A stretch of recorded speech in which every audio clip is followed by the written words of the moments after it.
Alright, welcome back to Realm of the Mad God. This is episode 9 of our Priest PPE. Today we will be doing a mostly comprehensive beginner's guide to the Shatters. A couple key points about this though is that is obviously a beginner's guide. This won't include everything. More intermediate or advanced tips probably won't be mentioned here. And this took a while. Our script is 12 pages long and 6,300 words. So we obviously won't be including everything. It's been about 10, 11 days since I've uploaded episode 8. This took a very long time.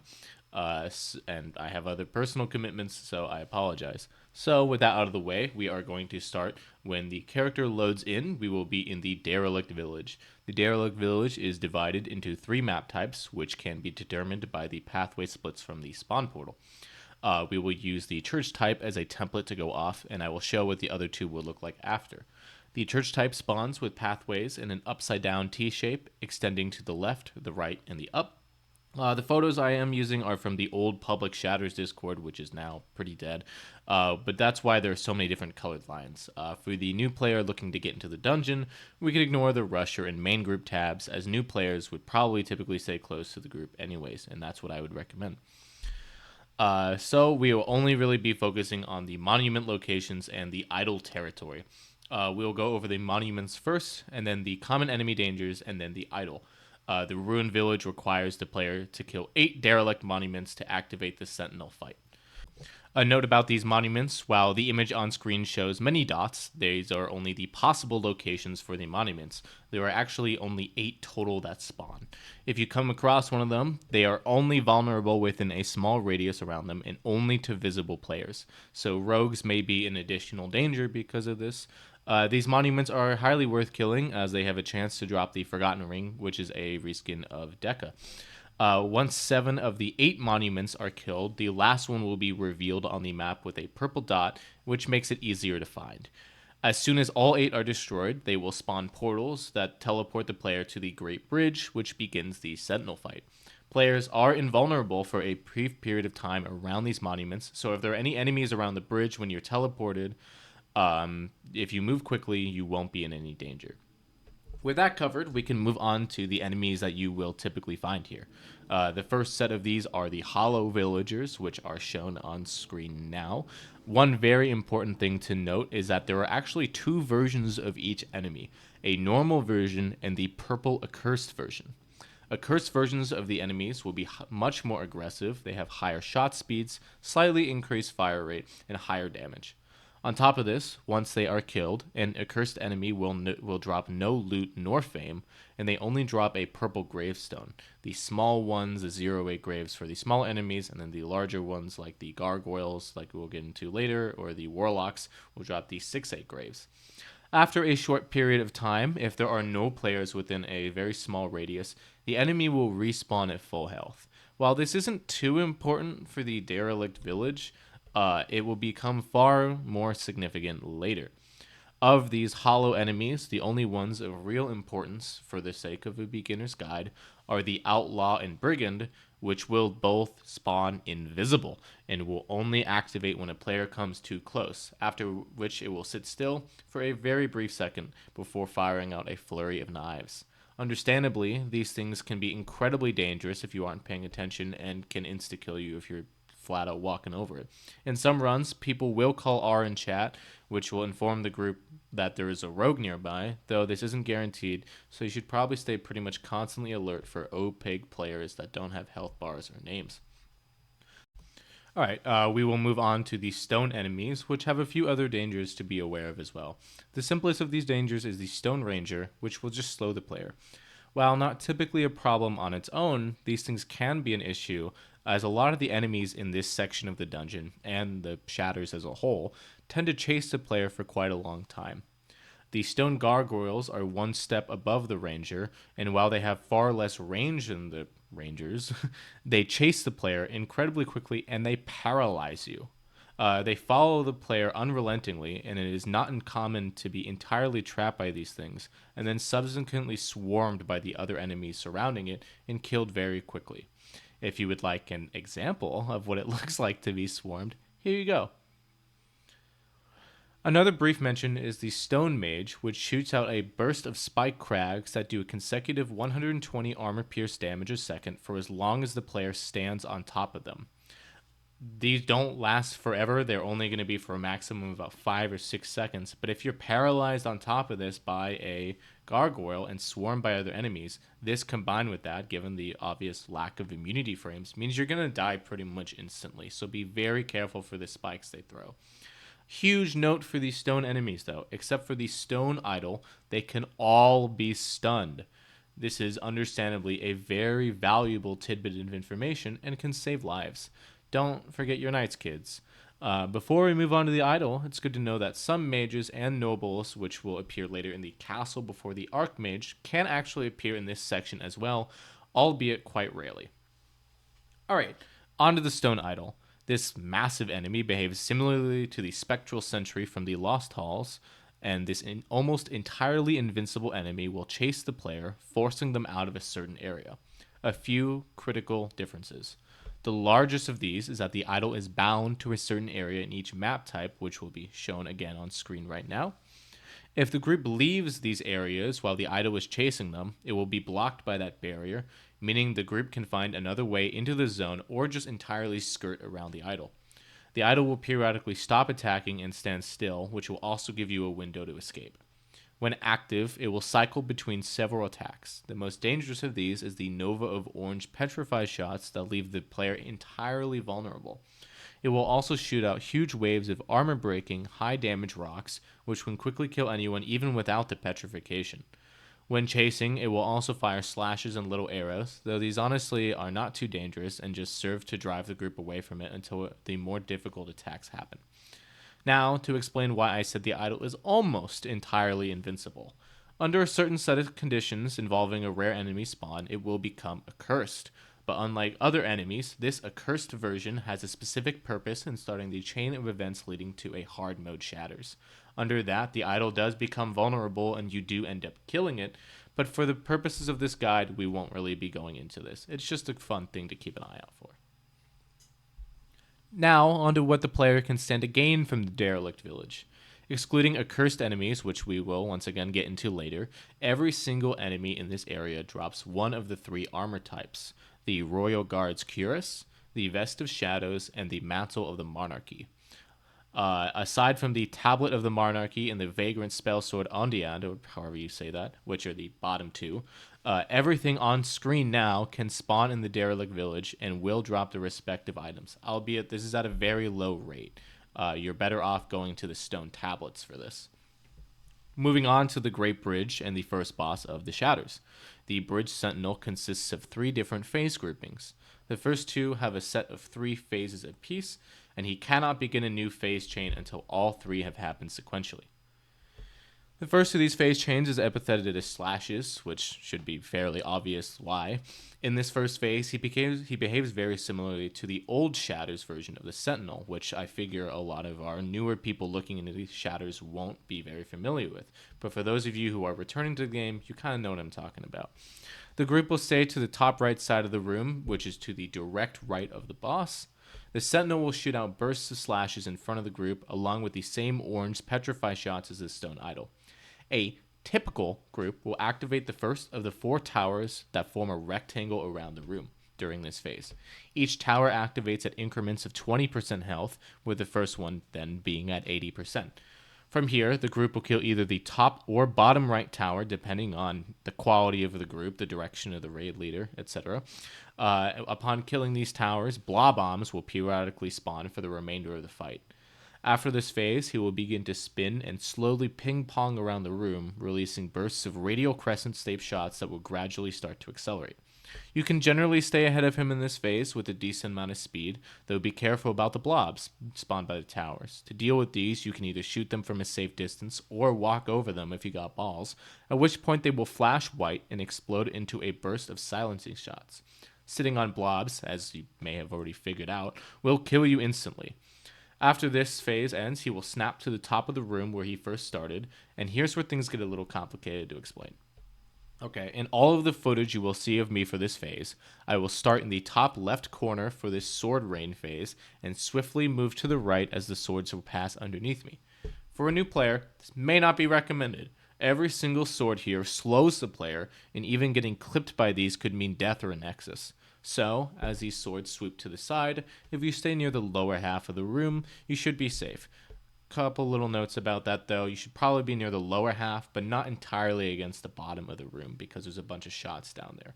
You also do still need to be mindful of blobs as they will be swarming the group. After these first two sword swipes, the player will simply stay low and weave between the swords, and if you take occasional damage to the hilts, that is entirely fine. This is the last of the 3 phases and will end the first chain. The second set of phases, or jumps, begins with the boss leaping on the player. If this is the very first phase chain at the beginning of the fight, the towers will flash white before he leaps, which serves as a split-second warning. The Sentinel will jump 11 times. While it is best for the new player to just flat out stay as far away as possible, there is some additional information here that could be useful.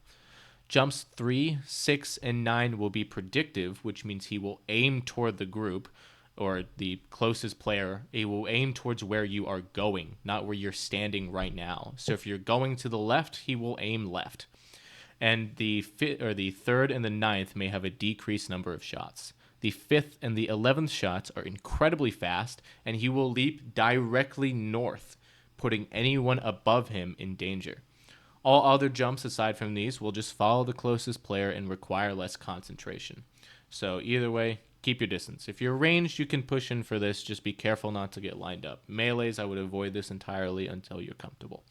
Following this, he will go toward the center of the room, raise his sword, and shoot out circles of tracking pencil-like swords. After 2 sets of these, he will shoot out 2 different cross patterns, which will stay in the middle for a little bit before following the nearest player. And you should be highly aware of where these things are going, as being lined up by one of the crosses it's a death sentence. He will shoot out 2 more circles of the circles, and then continue on to the last phase of the chain, where he will begin to spin similarly to the second phase of the slashes chain, only substantially faster. Once he starts to spin in the middle of the room, do not stand to his immediate left or right, as he will run you over. Players with average speed should look to avoid running in front of him because he will probably outrun you. At the end of the phase, he will do small circles at the center of the room. Once the 3rd tower has been activated, or he has reached less than or equal to 39.9% health, whichever you prefer, the screen will darken and the 3rd and final phase group will begin. He will go towards the top middle of the room like he did for the beginning of the slashes chain or for sword rain, and then he will begin his rage phase. The Sentinel's rage phase consists of a short leap, after which he will fire 5 shotgun blasts of slashes and leap onto the nearest player, causing a colossal slam of shots led by a ring of the orange petrify shots. Getting hit by one of these things, especially at a close distance, is typically lights out. Don't do that. After this, he will rapidly slam from wall to wall, firing blasts of shots similar to the slashes, trailing the pencil shots behind him. After some time, he will continue the 5 shotgun blasts, do 3 fake-out jumps, and then slam down once again. Another round of the fast zigzags, and then he will do another shotgun, and then for the 3rd and final time he jumps, he will jump twice. This second jump is particularly dangerous, as he can easily corner you because he can cover a vast amount of the room.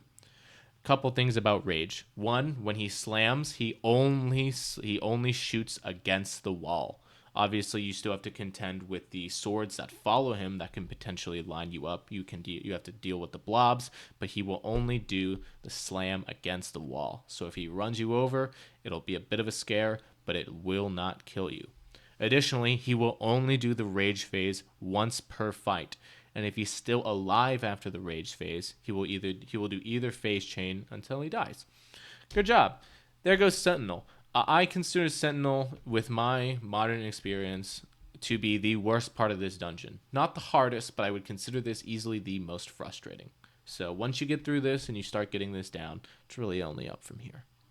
Moving north from the bridge, the group will encounter a small rectangular room before entering the castle. Players will hug the right wall and slowly make their way up to avoid as many of the enemies as possible. Here, it is incredibly important to remember that stone enemies can be stunned, which can be vital if gargoyles paralyze the player, as it's an easy spot to get swarmed. Some groups will just blitz through this, so it's also important to be mindful of where the group is so that you do not get left behind. After a short hallway, the group will encounter the inactive Archmage as a puddle in the middle of the room, with 2 wings to the left and right of the room. These wings will split into an up and down direction with banners in the hallways. The symbols on these banners will determine which room layout the 4 splits will have. On screen is an image of all possible banners, which, ranked by what I believe to be the easiest to the hardest for the new player, are the cellar, dining hall, study, alchemy, lockup, treasure keep, living room quarters, armory, and observatory. The only reason the observatory is last is because it's unlikely that a new player would know how to solve the puzzle in it. Either way, I don't personally think that there is much difference between the wings in terms of difficulty, with the exception of the armory and the Grand Hall enemies that can spawn there. Either way, the group will typically split up into 3 of the 4 wings, as a regular Shatters only requires clearing 3. The hard mode needs 4.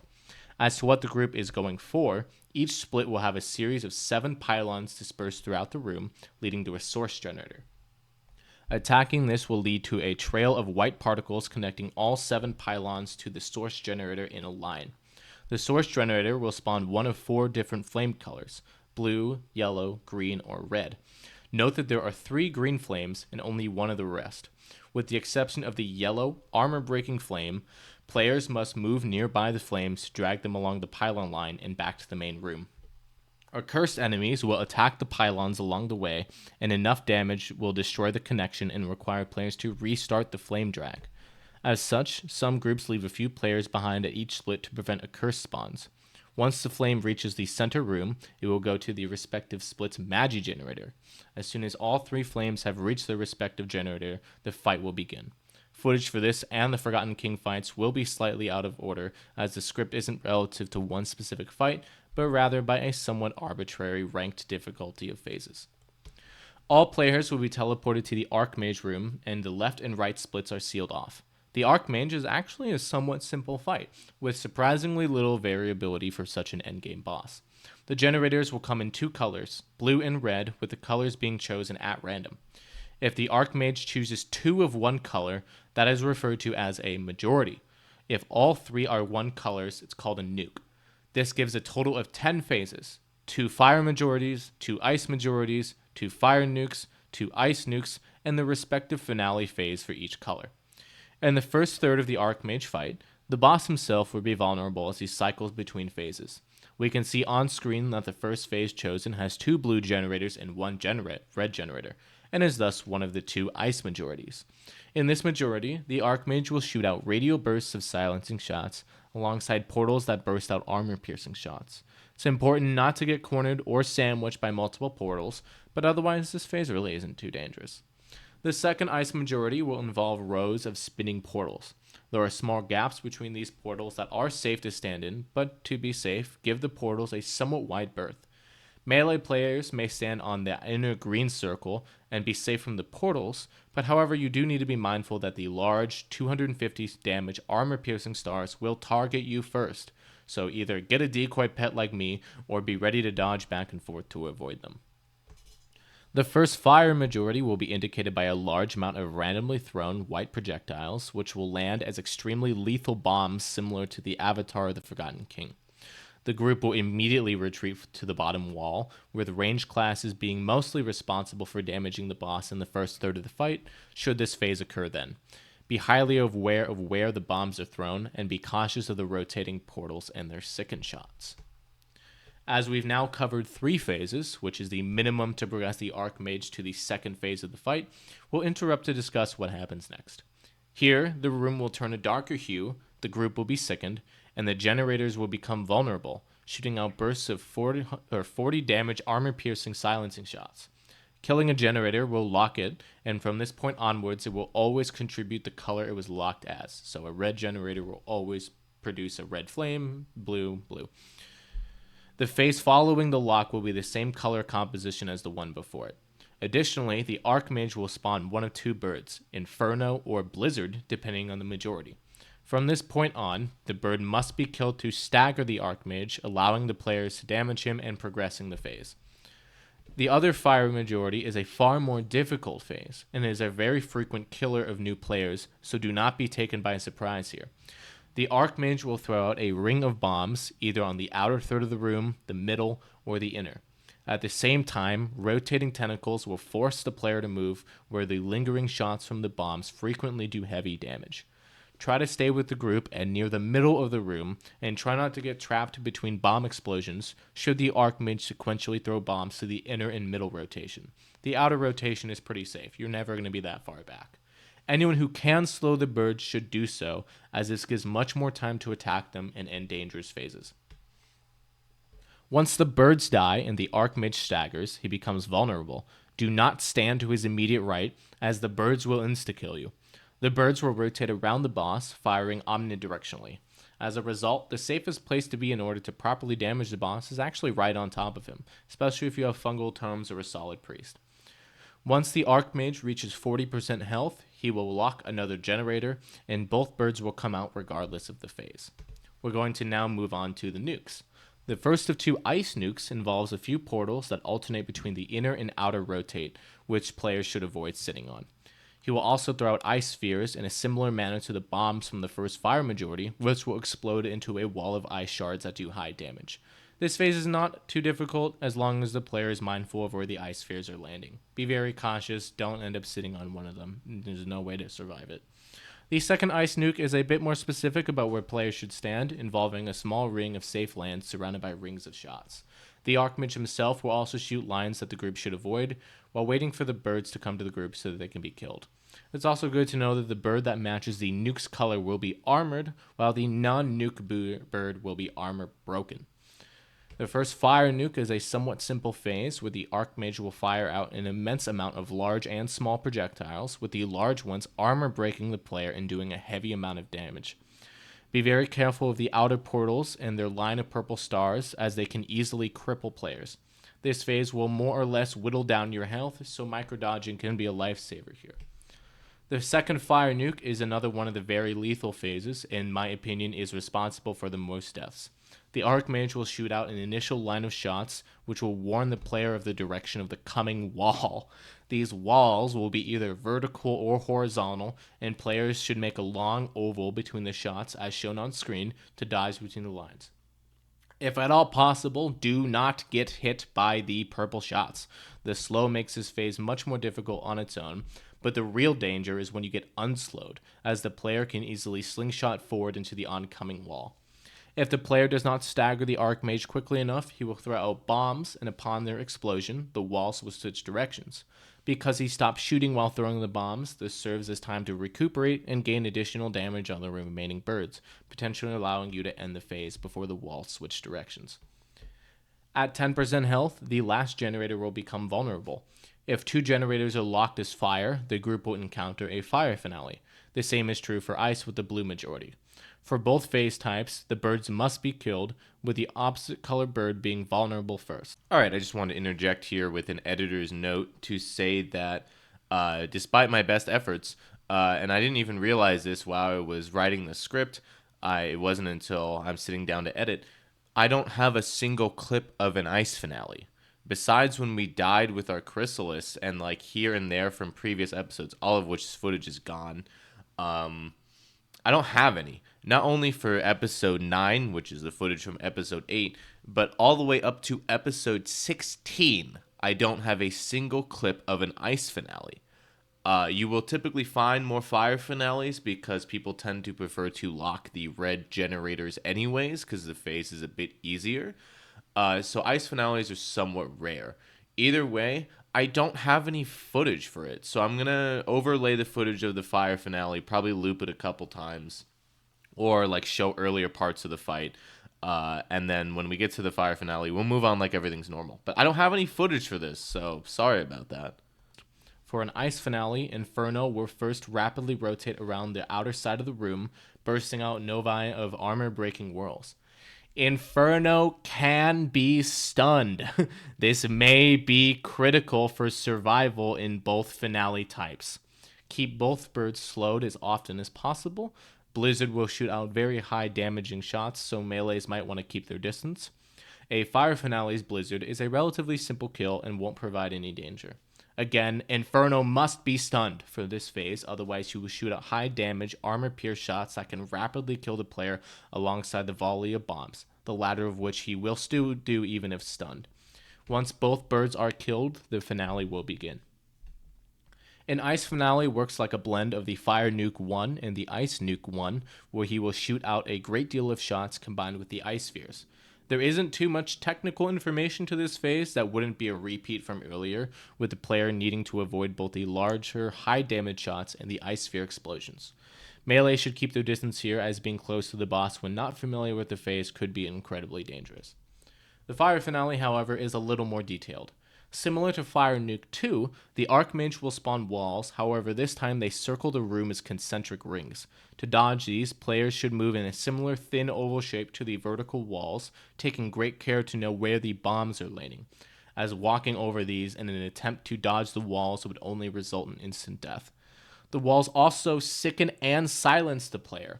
Even getting clipped by them can be dangerous, so be very cautious here. This phase is far more melee friendly though, and any decent group can finish this phase in a respectable time.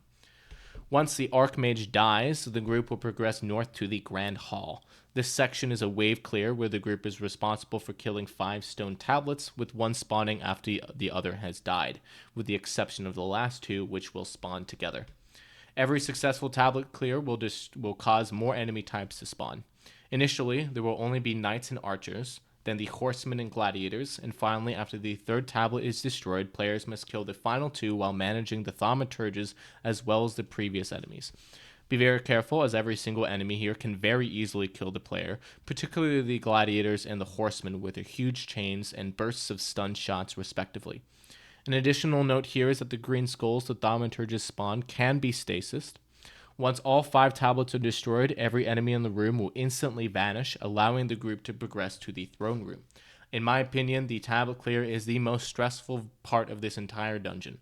This is a very difficult area, and you need a good solid group to consistently kill enemies before you get swarmed. We're going to move on to the 3rd and final fight here, the Forgotten King. In his pre-accursed form, the Forgotten King has 8 distinct phases, with each phase having 4 patterns: linear path, offensive, stationary, and reflectors. Each new phase will start with linear paths, though the time is random and can be for as little as half a second. Additionally, the king can teleport to the 9 grid dots shown on screen, highlighted in blue. It is worth mentioning that I do not have footage for all 4 patterns for every phase, and that by and large the new player's best interest is to exercise extreme caution and assume everything can and will be lethal until they form their own opinions. The first phase he can do is small grids. In this, he will spawn 21 evenly spaced orange crystals, forming the titular grid pattern. The biggest thing players should look out for in this is his offensive pattern, where upon holding a red crystal, he will slowly move towards the group and fire out sicken shots. This is actually a very good damage phase, and the opportunity should not be wasted, provided you keep your health high. If you need to, you can always back up. His second phase is Sicken Gardens, where he will throw out crystals that spawn very large diamond-shaped arrays around the room. It is important to note that these will flash white before they become solid damaging shots, at which point they will become green. Do not find yourself on top of one of these things before or while it is green, as you will likely die. His stationary phase for this throws out exploding blue stars that slow the player, which can be dangerous if he goes into offensive next. Additionally, the orange crystals on the outside do sicken the player, so caution is advised for these 2. Single Tentacle presents only one real danger, and that is the linear path and the multi-shot chandelier he throws out. A player caught by this shot who takes full damage will lose an immense amount of health, though in order for this to happen, you would have to be facing the shot pretty much head on, and due to both his movement and the tentacles, players will typically be only hit at an angle by these. Small Rotates begins with a telegraph of white shots that push out and form concentric rings that rotate around the room. There are 2 incredibly important things to be aware of in this phase, and with the first one of these being that the corners are entirely safe from the room's dangers, but not the king. The second is that the orange crystals that alternate between the inner and outer rings will only explode into their bursts of shots on the outer and inner edges, so being among the middle rings is safe. If you want to dodge in this phase instead of staying in a safe spot so you do not risk being cornered by the king, you can make similar ovular dodges like we did for the Archmage phase. I don't typically do this. I'm a big gambler with this. Big grids, similar to the smaller grids, divides the room into equal squares. For this phase, players should look out for his linear path and the weakened shots from the crystals. Additionally, the offensive phase creates a scissor pattern that converges inwards on the player, which can be lethal if you get lined up. I don't have any footage of this that shows it well enough, but if you look like here, right before we hit the second half of his health, you can see it happening above us, so be careful when those converge inner. Big rotates is a slow and frustrating phase. Once again, players can either follow the rotates, safely sticking to the middle to avoid the exploding crystals, or over-rotate between the middle and the outer. Be sure to give the king some wide space and be warned that his offensive chase phase is actually slightly faster than the rotating walls, which is pretty fucked up if you ask me. Overall, the biggest danger in this phase is arguably just the room patterns itself, and less so king. He can corner you and he can have some dangerous shots, but overall the actual room is the biggest danger. So once you practice how to safely navigate that, he himself isn't too bad. 5 Tentacle only has one extremely lethal hazard, and that is the orange crystals that explode in the cardinal directions. Other than that, try not to allow yourself to be cornered and keep calm. It looks like there's a lot on screen, but there's actually quite a lot of open space here.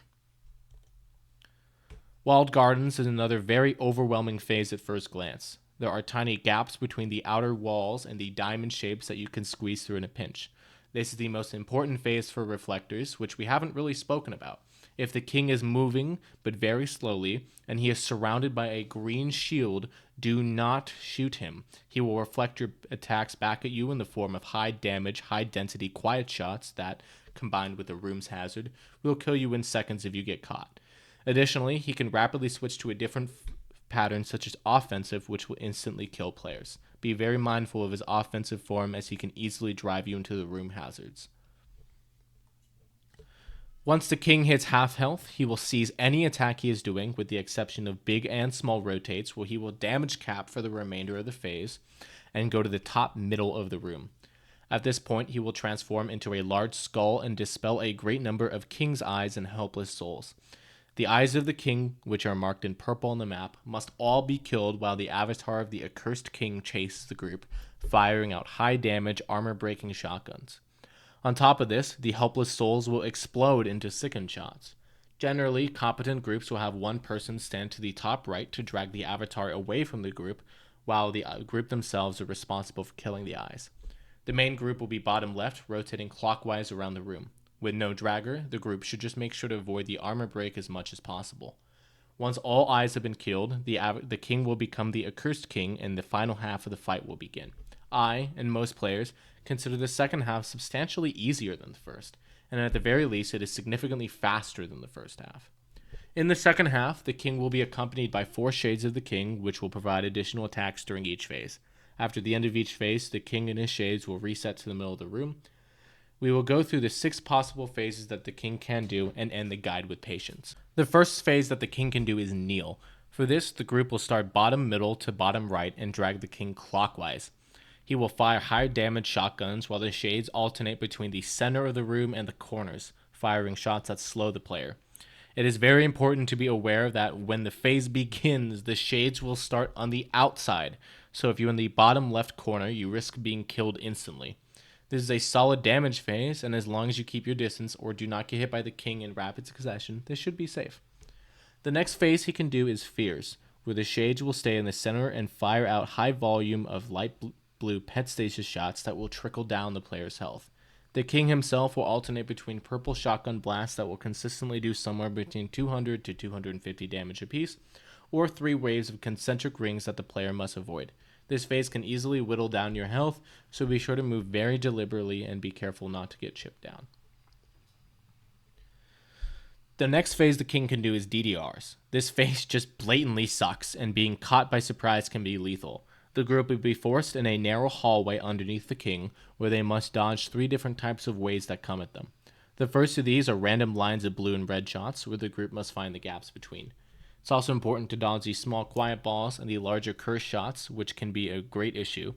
The second pattern is a zigzag pattern that players must slowly move left and right to get through.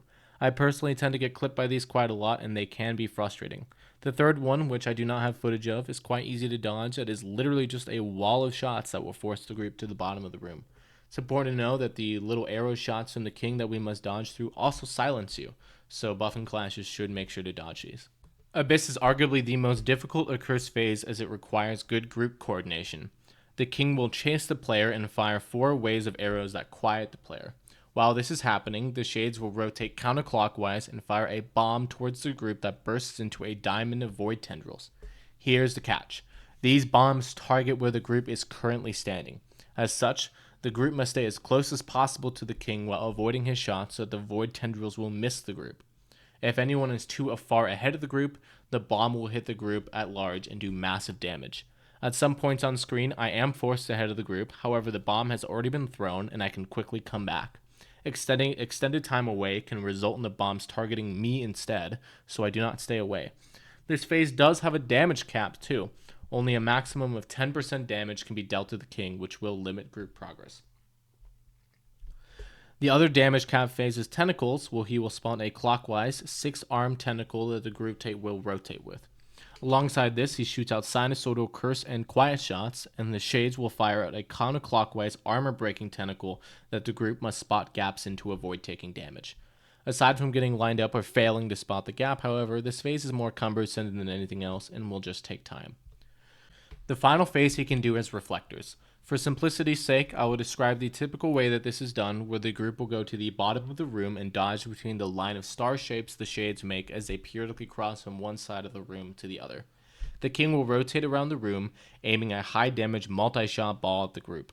Taking all shots from the flame will remove a respectable chunk of your health, so be careful of these shots and be consistently ready to move when he crosses along the bottom of the room. Additionally, be mindful of the void tendrils that sneak up from the floor and the slow shots from the shades in the corners. Okay, on to the final part of the guide. Patience. The king will use this as early as 39% health, though it can be done at any time after that. He will invariably use this phase, even if he is reduced to 1 health, he will go into patience before death. The group is warned that this phase will commence when, instead of teleporting like usual, at the end of a phase, the shades will be stationary. This gives the player some time to heal up and gird their loins.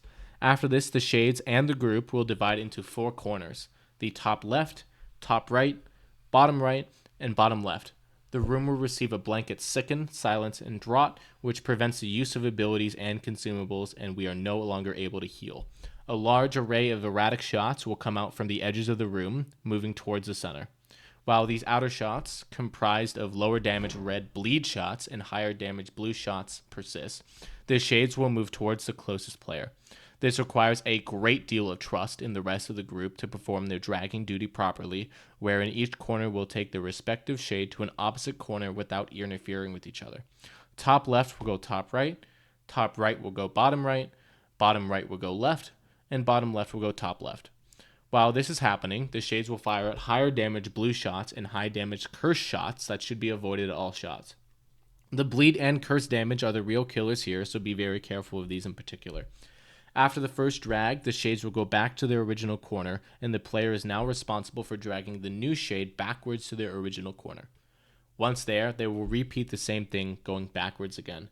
If this has failed at any point, 2 shades will converge on one side, causing a PvP. If this happens, do not panic. Quickly move as close as you can towards the center of the room and make small dodges there. To assist in the small, fine movements required to complete this phase, it is recommended to zoom your screen in to better find the gaps and to make small taps on your keyboard. Sometimes it is better to stand still and wait for shots to pass by you instead of trying to dodge around them. This requires a great deal of skill and practice, and most of all, do not ego check this phase. If you are entering the third and final drag with less than a quarter health, it is recommended to not risk your character. I will show multiple patiences on screen so you have some idea of the variability you can encounter here. And that's it. This is a very dense dungeon that requires quite a bit of time and practice, but it is very rewarding to complete. This is a general beginner's guide, and obviously will not include everything that you need to know. It is up to you to decide what does and does not work for you, and I wish everyone the best of luck in learning this. Thank you all so much for watching, and I will see you all later.